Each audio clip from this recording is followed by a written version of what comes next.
And I'm going to, okay, thank you very much. This is the third, I believe it's the third, I'm pretty sure it's the third. We've got Minibytes sessions going on. So these are Schools ICT Minibytes sessions. Schools ICT is the traded arm for technology support in North Yorkshire. We've also got North Yorkshire Education Services, or NES, who are running the administration of this event. Combined, we are NYS Digital. This is Minibytes session 3, which is a parent's guide to Microsoft Teams. As I've said, this session is being recorded. If you want to have your face not seen on that recording, please leave your cameras turned off. I've muted all microphones apart from my own for now. I'm George Tyson. I'm a Senior Education Advisor with the School Improvement Service, and I'm the EdTech Advisor for NES Digital and the EdTech Advisor for Schools ICT. If you are interested in becoming a Microsoft Innovative Educator, this training session can count towards your educator's MIE status by giving you 300 credits. To use that, you'd use today's code, which is T-GTD7D2421. I'll be putting that in the chat in a moment, so if you want to copy the code and paste it at the link, it's a quick login and you're all sorted out. So I'm just sharing my screen now, so you can all see where the chat is. The chat button is up here at the very top. And if you click on that chat button, if you scroll up, you will see I'm just posting in a code there. That's where the information is from Microsoft Training. We're going to go into Microsoft Teams now. We're going to start off at the very top level of Microsoft Teams, where you can see I've got access to a number of different schools and team areas. But for parents, they will be unfamiliar with what Teams is. So with Microsoft Teams, you start off in Microsoft Office. So the web address you type in is office.com. So this is the first step we need to know. If I start a new incognito window and I type in office.com, that is where parents will get to Teams from. The parents will then have to use their child or their assuming it's their child's login to get access to the school Teams accounts. So to do that, they'll go to office.com and click on sign in.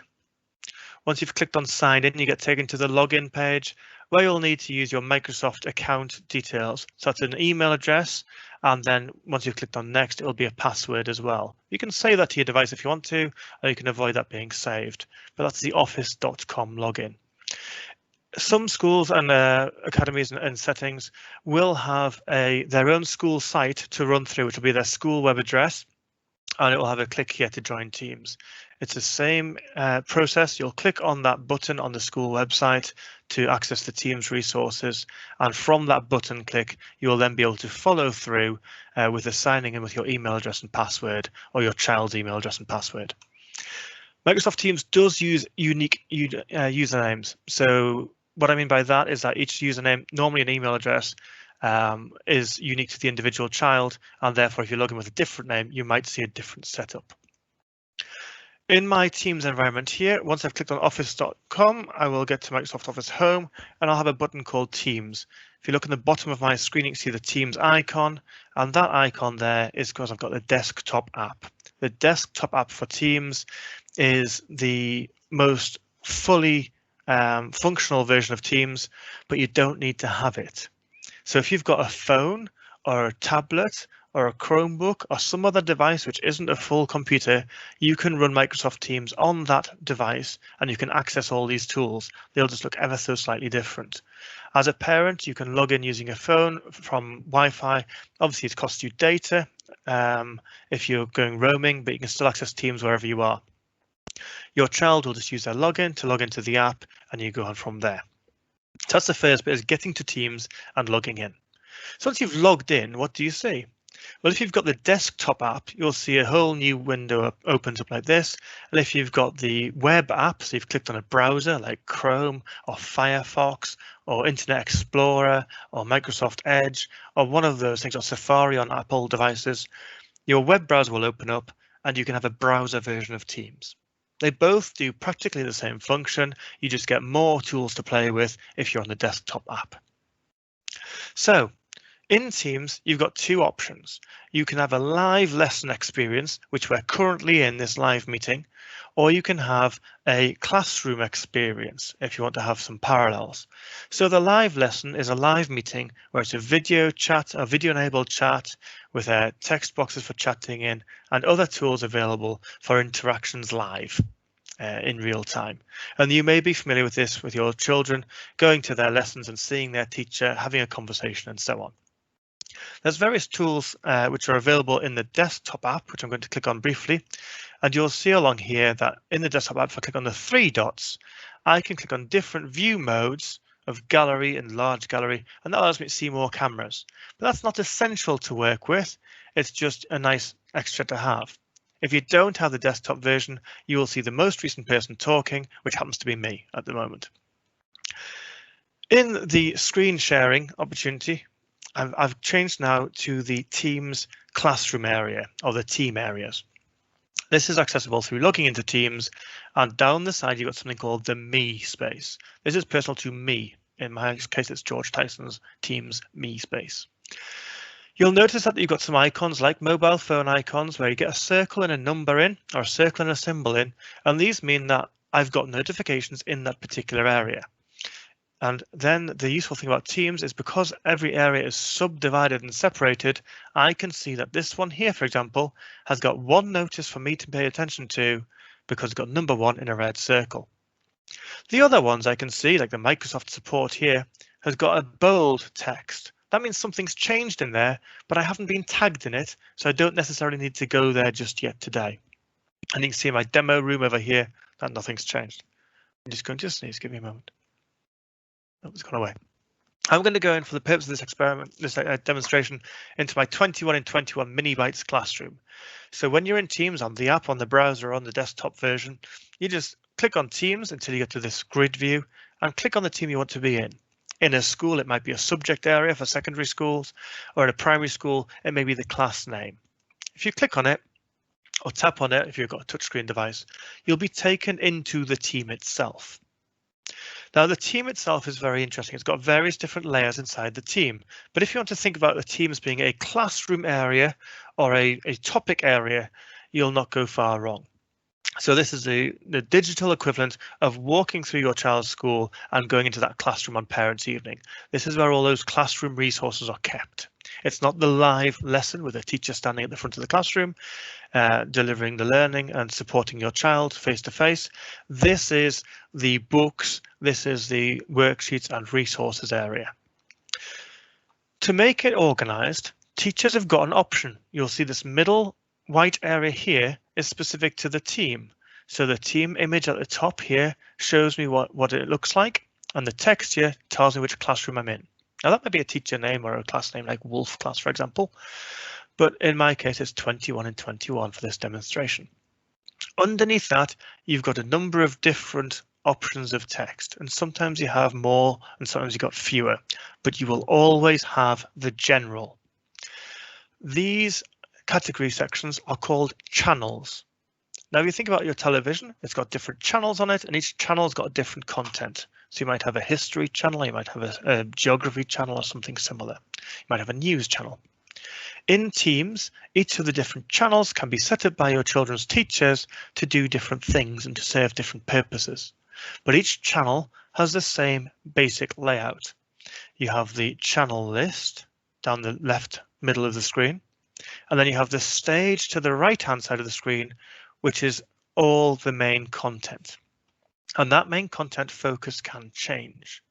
You will always have posts as your first tab. So whenever you go into a channel, you will see the posts as the first thing you do. And as you can see on mine, I've got this demonstration classroom here with a post channel. It's got daily learning and it's got 22nd of February home learning as well. You can see here that the posts is a list. It's like a blog. It's a till receipt of what's going on, with the oldest things being pushed to the top and the newest things coming in at the bottom. Each of these posts has a title called a conversation.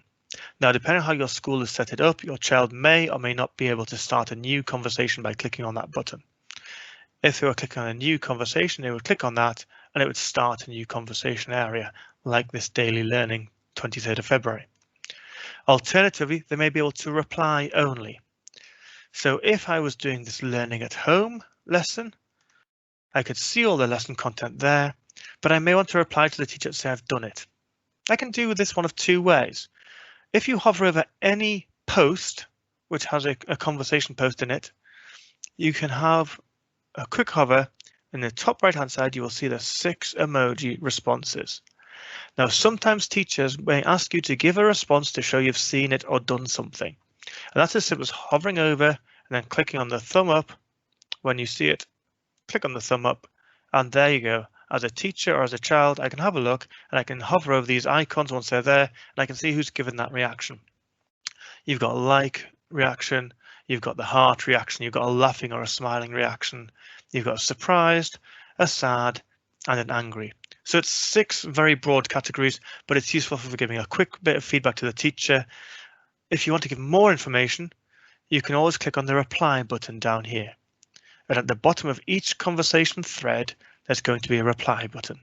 If you or your child wants to send a response back, you can click on that reply to the thread above, and you can type in your reply here. When you press enter, it gets posted with your name or the child's login name and the time that they posted it. And as you can see, immediately the teachers or their friends could give an emoji response. So this is called the post section. Schools can limit or open this up in different ways, but you will find that the posts is the key route of communication for most classrooms most of the time. In addition to posts, the default in the general channel is files. Now files is a memory stick, it's a storage area. And you'll see here that you've got teacher folders, which you may or may not be able to see as a child, so it might look empty, or you may find that you've got different files as loose, for example, Word documents or Google Docs might be in here just loose. So the files area is a storage area, and you've got one more thing called class notebook, which I'll come to later on.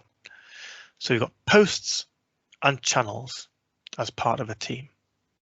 I'm going to take a brief breath, and then we're going to investigate slightly further in the channel as a whole. The general channel is always there. I've created these other channels to help to separate out my learning. This is a model of a primary school classroom where one teacher or one class will have multiple subject areas. If I click on each one of these in turn, that channel has its content for that lesson day. Different teachers and different schools do this in different ways, but by using channels, you can keep similar content together. So my English channel here contains my English related lessons, and content will be stored in the files area. So you see the files folder there for English. If I click on maths on the maths channel, I get into the maths posts by default because that's the first option on the tabs. And I can see here that this post in the conversation has got files attached to it, which are the files for that lesson.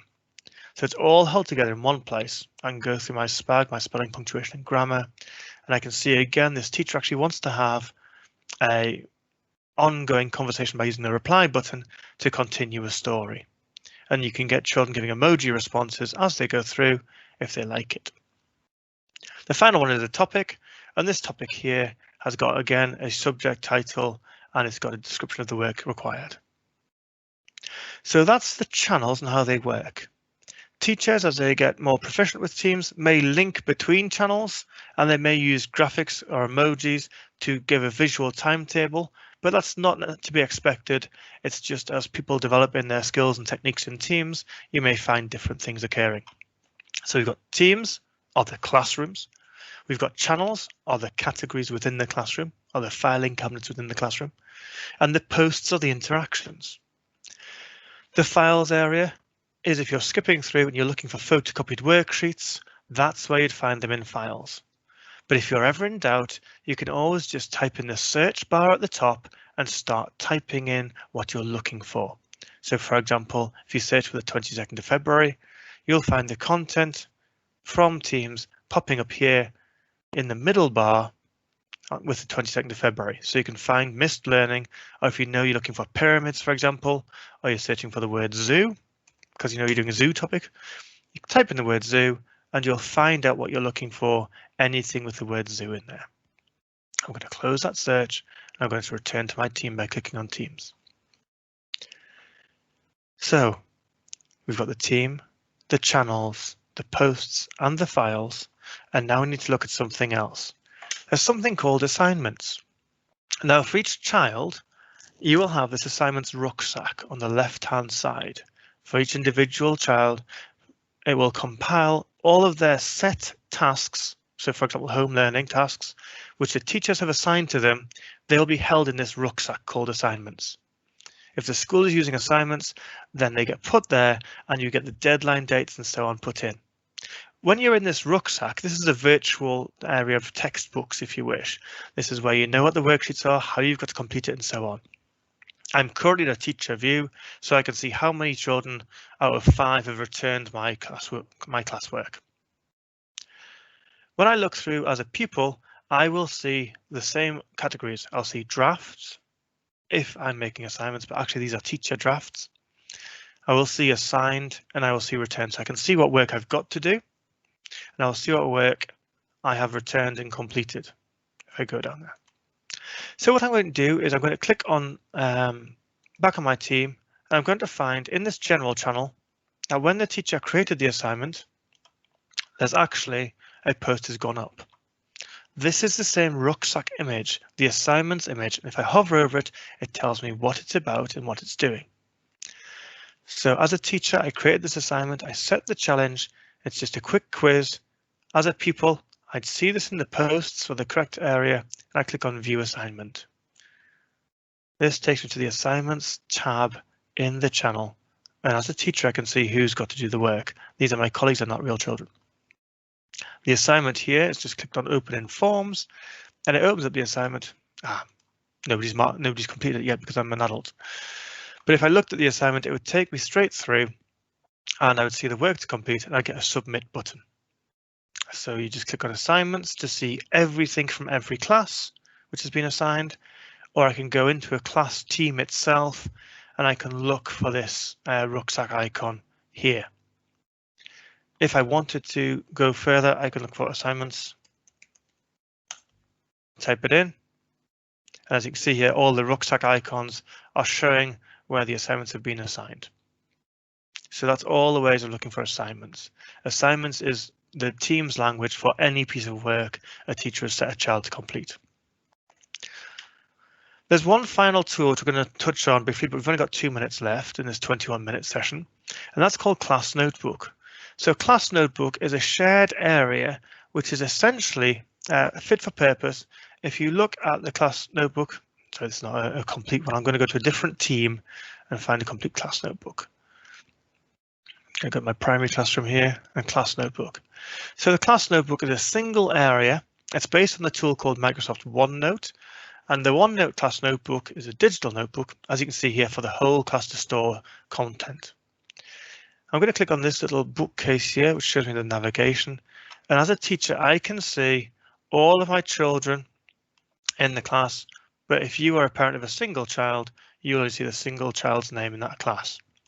If I click on my own name, I can see my own set of classwork. So my notes, my handouts, my homework, my quizzes, and so on.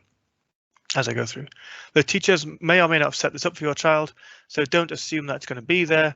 But if they needed to, they could use this as a content storage space for all the worksheets, unless they have a different format in place, for example, a shared drive.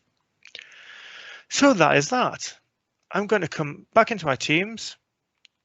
I'm going to go and click on a single team, a classroom. I'm going to look at the channels, look at the posts, check the files, or the assignments, or the notebook, and that's what I can use to see.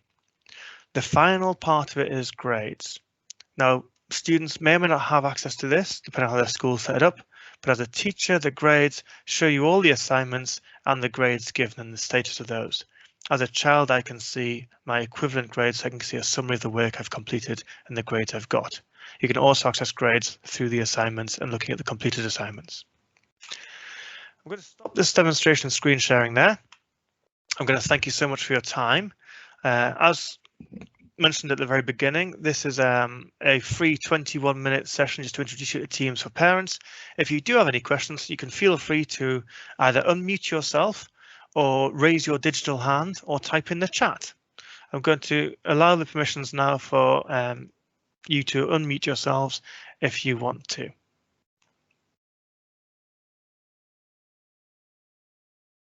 Okay, so to unmute yourself, what you'll need to do is just click on the icon on your above my head, possibly, or across the middle of your screen, and that allows you to unmute if you want to. Okay, thank you very much. As I said just before you go, if you want to have the Microsoft Education Center code, it's at the top of the chat, but I'm going to post it again in the chat window, so you'll see it pop up in purple. Just click on that and it will take you there. The code for today is TGD D7D2421.